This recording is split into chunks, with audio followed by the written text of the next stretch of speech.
Alright guys, big news for Wuthering Waves. The version 2.7 update is almost here, and the official livestream is dropping this Friday, September 26th. Now, if you've been around for a while, you know how these streams usually go. Flashy trailers, character reveals, codes for free pulls, and sometimes even some surprises they didn't hint at beforehand. But today, I want to give you the full rundown of everything we already know about 2.7 before that stream even happens. We're talking new characters, rerun banners, signature weapons, 4 stars, brand new story quests, new bosses, events with free rewards, and honestly, a mountain of quality of life changes that are going to make the game smoother and more fun to play. So sit tight because there's a lot to cover, and trust me, this update is looking like one of the biggest ones yet. Lootbar.gg is a site that gives you big discounts on your in-game purchases. Let's take Wuthering Waves as an example. You can actually see the price difference right away when you compare. The process is super simple. Pick the pack you want, click Top Up, choose your payment method, and that's it. Your rewards show up right on your account. And don't worry, your login info is completely cleared after the transaction, so it's safe. New users can get up to 21% off plus additional discount coupons from the link in the description.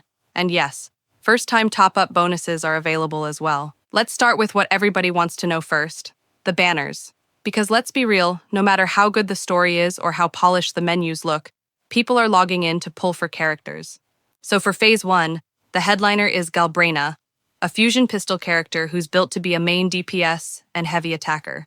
This girl is designed to hit like a truck. Her signature weapon has 587 base attack, a 48.6% crit damage main stat.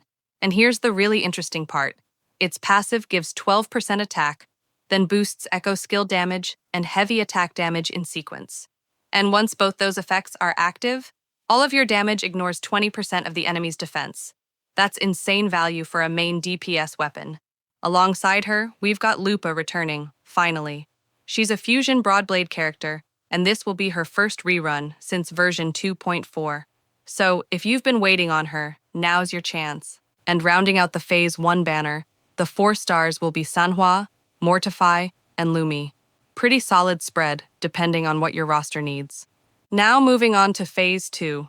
This one introduces QoL, who wields an arrow sword and focuses on concerto efficiency and heavy attack damage. His signature weapon also has 587 base attack, but instead of crit damage, it gives you a 24.3% crit rate main stat. The passive is great too. Flat 12% attack boost, then 40% heavy attack damage after casting an echo skill, plus a team-wide 20% echo skill damage buff for 30 seconds after using his intro skill. That last part is really important. A buff for the whole team makes Quan not just a DPS, but also a valuable enabler for stronger echo skill rotations. And of course, he's not alone. Phase 2 also brings back Zani for her first rerun since version 2.3. So both phases of this patch are stacked with reruns people have been waiting on for a while. For the 4 stars, we've got Yang Yang, Taoki, and Danjin featured in this second phase. So overall, the banner lineup for 2.7 is looking very strong. 2 fresh characters, 2 reruns, and a mix of 4 stars that should appeal to a lot of players. The real question is, are you going for Galbraino, QoL, or saving for someone else down the line? Alright, banners are hype, but let's talk about the actual content you'll be playing in 2.7. This update brings 2 brand new main story quests, which is always exciting because it means more lore, more cutscenes, and usually some big twists that push the overarching narrative forward. And with those quests comes a new map expansion, fresh areas to explore, new resources to farm, and probably some hidden puzzles to figure out. And of course, new maps mean new bosses. First up, we're getting a new weekly boss, the Leviathan. Now here's the wild part.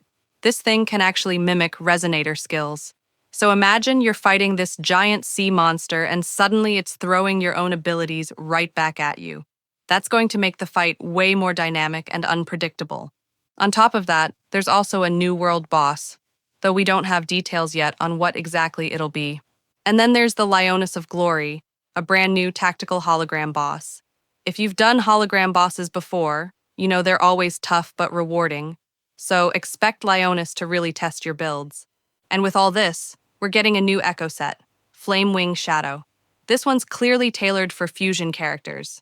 It's a 4-piece set, where heavy attack crits boost Echo skill crit rate by 20% for 6 seconds, and Echo skill crits boost heavy attack crit rate by 20% for 6 seconds. If you've got both effects active at the same time, you also get a 16% fusion damage bonus. It's basically tailor-made for Galbrino, but really, any fusion DPS who mixes Echo skill and heavy attack damage is going to benefit from it. Oh, and let's not forget, Chisa is finally making her in-game appearance. Fans have been waiting for this for ages. We don't know exactly how she's going to show up. It could be in the main story, an event, or even a side quest, but at least we know she's officially entering the game in 2.7. Now, let's get into what might actually be the most exciting part of this patch: the quality of life changes. Because honestly, the devs are going all out here. I'll list them all, but I also want to give some quick thoughts on why they're a big deal. Trials of hardship. Optional harder versions of certain story battles. Basically, a hard mode for the story. Great for players who found some of the quest fights too easy and want an extra challenge. Resonator Training Program. This is basically an in-game guide that shows you recommended builds, weapons, echoes, team setups, and even farming locations. This is huge for new players who get overwhelmed by theory crafting, and honestly, even veterans will appreciate it when optimizing. Quick Return Button. One button press closes all UI windows instantly. It sounds small, but man, this will save so much time. Lunite Counter. Your Lunite count is now displayed in the UI, so you always know exactly what you've got without digging through menus. Power Training Ground upgrades. 3 new modes. Elite mode for fighting strong enemies. Dummy mode for testing combos. Minion mode for practicing against groups of weaker enemies. This basically turns the training ground into a lab for testing your builds. Rover Terminal updates. You can now swap the Rover's terminal directly from the menu, and they're even adding terminal skins. Nice little customization option. Echo Management improvements. Change main stats straight from the upgrade menu. This is a massive quality of life change. No more endless menu hopping. Progress tracking now shows completion more clearly across things like Tower of Adversity. UI redesigns. Event pages and profile UI have been given a full overhaul. The weapon upgrade menu now also shows detailed weapon models, which is a cool touch. Journey log records your quest history and even lets you rewatch old cutscenes you missed or just want to revisit. Echo Gallery makes viewing your collection cleaner and more organized. Eye Protection Mode adds adjustable display settings with presets for low light, bright light, and custom. This is especially useful for people playing late at night. Quick access to endgame modes. All the big endgame modes, like Tower of Adversity and Whimpering Waste, are now grouped in the top right of the map for instant access. No more hunting through menus. It's a lot of changes, and honestly, this kind of attention to polish is what keeps a game feeling fresh long after launch. So that's everything we know about Wuthering Waves 2.7. 2 new characters, Galbrino and QoL. 2 reruns, Lupa and Zani. New weapons, echoes, and a map expansion. The Leviathan weekly boss and Lionis of Glory tactical hologram boss. A new echo set made for fusion characters. Chisa's long-awaited debut. Survival and photo mode events. 20 free pulls from login events. And an absolutely massive list of quality of life changes. Now keep in mind, this is still early info, so some details might change by the time the live stream rolls around. But hey, we don't have to wait long for official confirmation. So let me know in the comments, what part of 2.7 are you most excited for? Personally, I'm hyped for the Leviathan fight and the Trials of Hardship mode. But hey, maybe you're more into the free pulls or Chisa finally showing up. Either way, it's looking like an amazing patch. Thanks for watching, and I'll see you all in the next one. Save up to 25% on current banners at lootbar.gg. Links in the description.